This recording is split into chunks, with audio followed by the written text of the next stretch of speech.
बिहार में सर के विवाद को लेकर है। वोटर लिस्ट की गड़बड़ियों को ठीक कराने के लिए चुनाव आयोग स्पेशल इंटेंसिव रिवीजन करवाती है।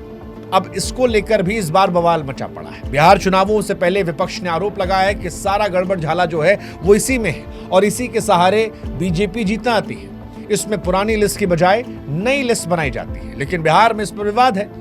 आयोग ने ड्राफ्ट से 65 लाख नाम हटा दिए, जिनमें मृतक, बाहर गए या फर्जी वोटर शामिल हैं। लेकिन विपक्ष का यह आरोप है कि कई असली वोटरों के नाम भी काट दिए। आयोग ने न तो हटाने का कारण बताया और न हटाए गए लोगों की सूची दी। आयोग का यह कहना है कि नियम उसे ऐसा करने के लिए मजबूर नहीं करते। अब सवाल यह है कि गड़बड़ी क्या है। योगेंद्र यादव ने सुप्रीम कोर्ट में 2 लोगों को पेश किया जिन्हें लिस्ट में मृतक दिखाया गया था, जबकि वो जिंदा थे। एक घर में 270 वोटर मिले, जैसा कि महादेवपुरा में भी हुआ था। करीब 3 लाख लोगों का पता हाउस नंबर 0 या 00 लिखा था। मिंता देवी की उम्र 124 साल दिखाई गई थी, जबकि उनकी जन्मतिथि 1990 है, जो 1900 दिखा दी गई थी। कुछ वोटरों के नाम या पिता के नाम खाली थे और एक परिवार का नाम सिर्फ डॉट था।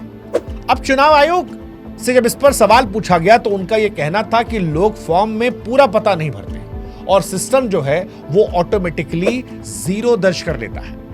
वैसे विवाद का मुख्य कारण यह भी है कि 2003 के बाद सर में शामिल हुए 2.93 करोड़ वोटरों को अपनी भारतीय नागरिकता भी साबित करनी होगी और इसके लिए चुनाव आयोग ने 11 दस्तावेजों की सूची दी है, जिसमें आधार और वोटर कार्ड को शामिल नहीं किया गया है। सुप्रीम कोर्ट ने भी आधार को मानने पर विचार करने को कहा, लेकिन आयोग ने मना कर दिया क्योंकि उनका तर्क है कि आधार नागरिकता का सबूत नहीं है। अब इसमें चिंता जो आती है वो ये आती है कि गरीब आदमी जिनके पास दस्तावेज नहीं है, वोटर लिस्ट से वो बाहर हो सकते हैं। जस्टिस सुधांशु धुलिया ने कहा कि हर किसी से जन्म प्रमाण पत्र मांगना संभव नहीं है।